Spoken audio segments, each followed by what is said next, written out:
Hello, hello. It is May 14th, 2024. We are in the 20th week of 2024. And for those that are curious, there are 52 weeks in each year. So people do magic and divination and connection through all kinds of different things. There's people who do an entire forecast of energy based on the dates, based on what week it is, based on the numerology of the weeks, and the dates. And there's so much magic in the world. So anyway, that's why I say all of the information at the beginning, just for anybody to capture whatever it is that their energy likes to pick up on and resonate with. So anyway, it is week 20 of 2024. We are starting on May 14th. I'm recording right before 11 o'clock a.m. Eastern time. And the moon is in mid-Leo. And we're coming off of and feeling the energies that were exact yesterday. So we had two exact transits yesterday that we talked about in last week's Mars Day.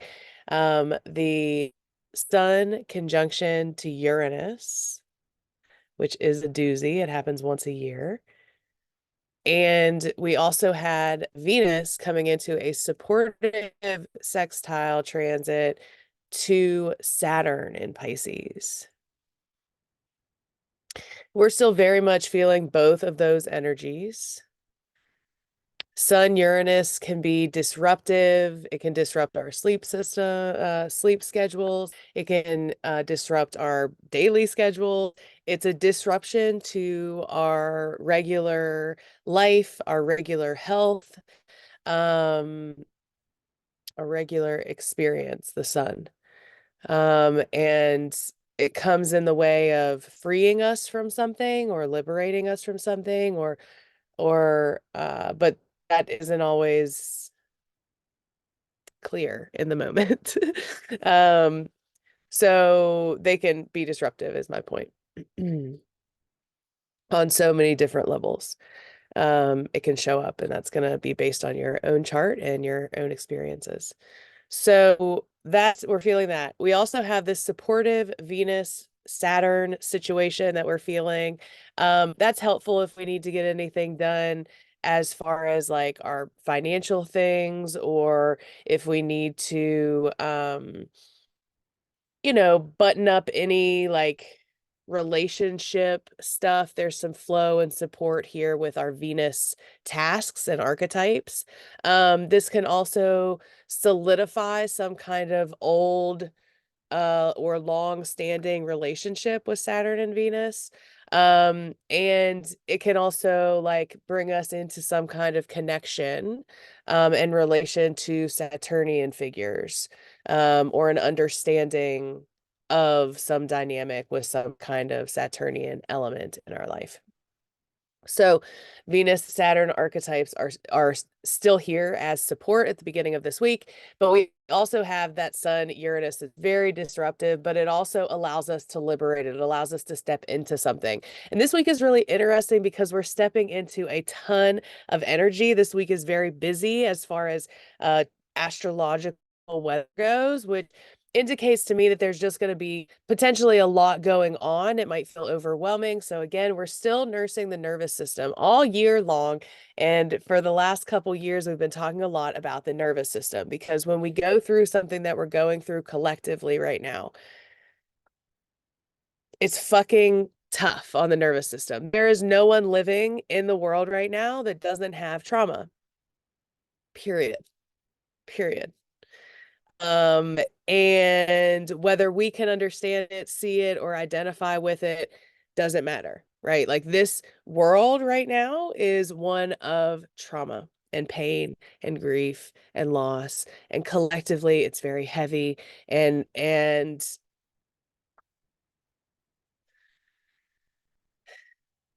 so in that energy, it's important, which is why I've been talking about nervous system and ways to support the nervous system. And I have a thing on Instagram on the Autistic Astrologer, a highlight about system support, and it's all the posts that not all the posts, but a lot of the posts that I put on my stories from myself, from other folks about how to support your nervous system. So if you're looking for ways, because there's so many different ways and each person is different, each person's support needs are different, period. And so, people will talk about breath work and meditation, and that doesn't work for everyone. People will talk about exercise and walking and being in nature, and that doesn't work for everyone. People will talk about creating and doing things with your hands, and that doesn't work for everyone.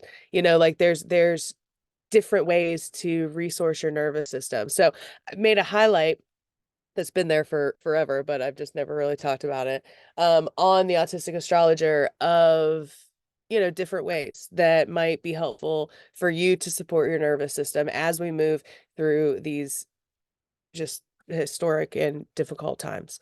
And so this week is no different.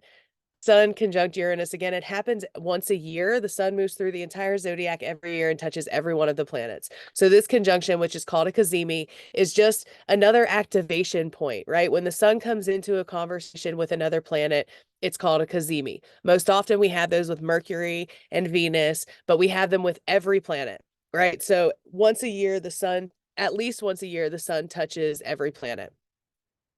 So this week we have the sun coming off of that conjunction that was exact yesterday to Uranus.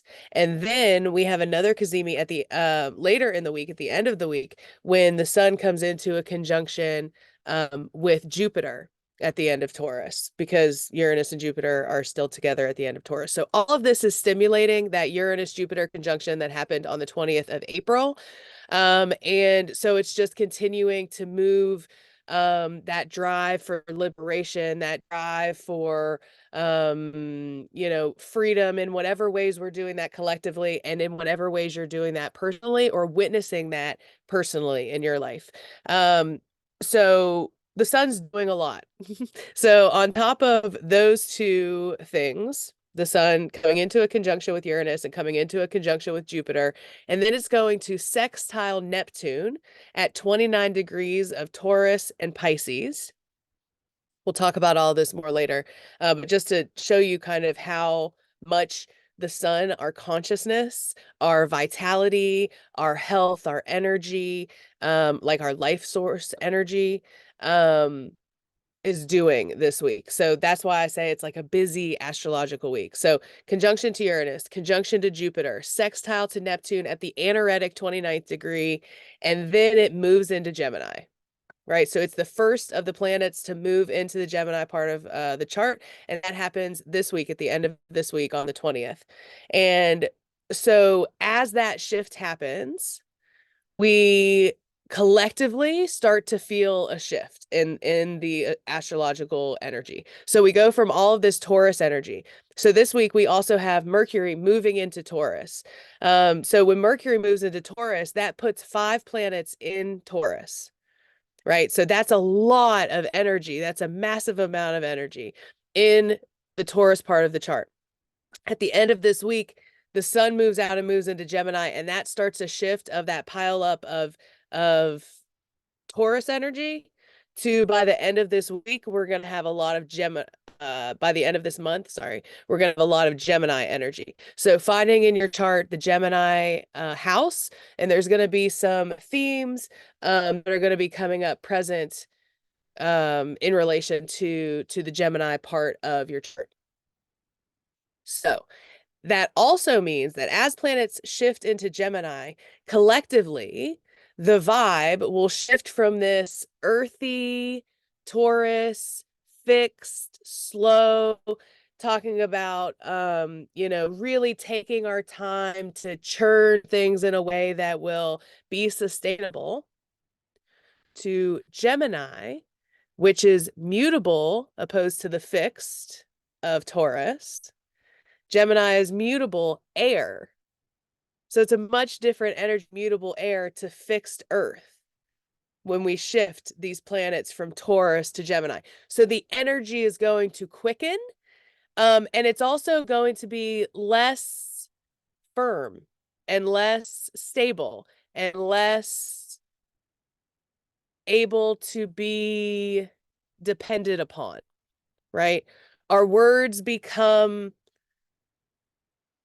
less firm, right? We still have Mercury in Taurus, so we still have planets in Taurus doing that thing, but the energy starts to get more Gemini, which is more curious, more playful, more trying new things. So where we had all these planets in Taurus, even though we had Uranus and Jupiter, which was already kind of kicking up a kind of Gemini vibe, Taurus and Jupiter, or I'm sorry, Uranus and Jupiter together, because it's this like playful, disruptive, curious, fun, jokery kind of energy. And Gemini is similar, and can be similar. And so as we have planets starting to move into Gemini, and we think about the part of life that we are in. Everybody here is in the northern hemisphere, and so we're coming into summer. It's a much more playful, right? Vacations and pride and all of this stuff. But then we still have a genocide happening. We still have fascism and capitalism and the patriarchy and colonization and all of these things that we need to deal with. Right. And so as planets start to move into Gemini, we start to see people in the collective potentially. I don't know. We're not there yet, but we'll see. But my imagination says that there are going to be people that are losing focus of whatever their focus had been on previously. And this includes that we're really going to start to ramp up and get into political stuff.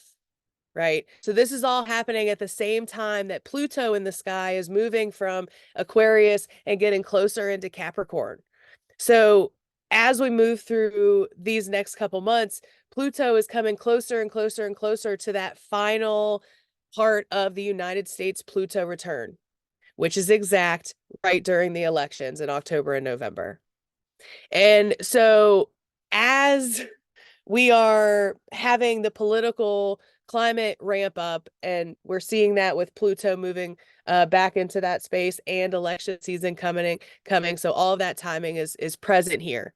And then we have the planets moving out of this earthy and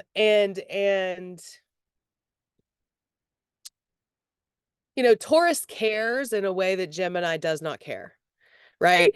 Because Taurus reflects the human experience. Taurus reflects the material earthly realm. It's the earth, nature. And there's a healing that comes with that. When we move into Gemini, it's much more airy. It's much more about data and information and the sharing of information, even if the information isn't accurate. It's just about a whole bunch of information. It's kind of scattered. It's a little bit when I think of Gemini energy, my energy goes everywhere. And that's because it's like a net, right? Because it's pulling in the data, right? And that's a good thing to bring in the information and the data, right? And then what we do with that information and data is also important. And that's going to look all kinds of different ways. But, I don't really know. I didn't plan on talking about all this stuff, but then, the energy just happened and here we are. So, anyway, at the end of this week, we have the first shift of a planet into Gemini. So that happens with the sun moving into Gemini on the 20th, I believe. But we'll get into all the details. But all of this is building us into next week, which is a Sagittarius full moon.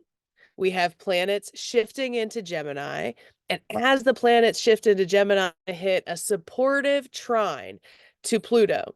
A trine is an aspect that is flowing, it's generative, it brings opportunities and support and creativity and fertility. It's a supportive aspect to trine.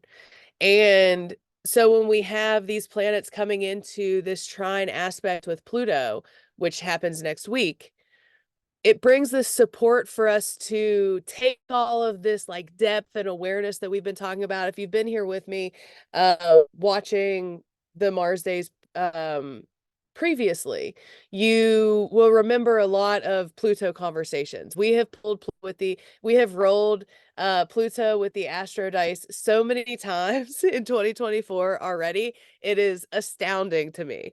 But we've talked about Pluto a lot. So if you're interested, type into the search bar Pluto, look at the tabs, click the Pluto tab, and you can find the chapters in each of the Mars days where I talk just about Pluto, and pick up some of that information if you're called to. But Pluto is about the stuff that we hide underneath, the stuff that we have shame about. It's about our survival instincts. It's about our fears, like our deep, deep, deep rooted fears. There's so much wisdom and wealth because it's also wealth. Pluto is wealth. But it's also rebirth and the whole life cycle, right? When we have a birth, it's a transformation. It's a bloody, trauma inducing transformation, birth, right? We think about birth of any kind, it can be seen as traumatic. And so there's this like screaming of transformation as we're birthed, right? The same thing happens at death, and the same thing happens at the rebirth, right? And that is all Pluto, right? It's this creation cycle. And so there's this like depth and intensity that Pluto brings to an experience, an awareness that you can't unsee, right? Like the amount of people that I know in my life, maybe it's a generational or locational thing, but the amount of people that I know in my life that were traumatized by having to watch that video of someone giving birth when we were in like middle school or high school, and it shows the head coming out, like the kid. And there was no like, at least in my experience, there was no like preparation for that, and I've never not seen it. Like I can't like scrub it from my mind, like that awareness has stayed with me. um and I've talked to many, many, many other people that also had that experience, and that's Pluto. Like once you see it, you can't unsee it. Like, and the more you try to look away from it, the sicker it makes you, whether it's by stress or anxiety or fear, whatever it is, it traps you in that space. And so why was I even talking about Pluto? I don't know how we got here, but oh, the trines, the next week we have the planets moving into Gemini and trining Pluto. And this is an air trine. So it allows us to like maybe even communicate about something deep, share information that we've been holding back or hiding. This also makes me think that there's going to be stuff coming out that has been more of this like for the people, like the things that are happening online. I can definitely see ramping up with these planets trining Pluto in Aquarius and Gemini. And so how this is playing out in your individual life, you could take a look at those two parts of your chart. The beginning of Gemini, early degrees Gemini and early degrees Aquarius, what houses they are, if you have placements that are in that place, or if you have early degrees in the other air sign, which is Libra. Then you would be forming, if you have early degree air stuff. So Curtis, my partner Curtis, has a early degree Libra rising. And so his Libra rising is going to form what is called a grand air trine with the other two planets. We have in Gemini, we'll put Gemini down. In Gemini, we have these inner planets, first the sun, then Venus, then Jupiter, and then Mercury will all come through, and then eventually also what's his face? Mars.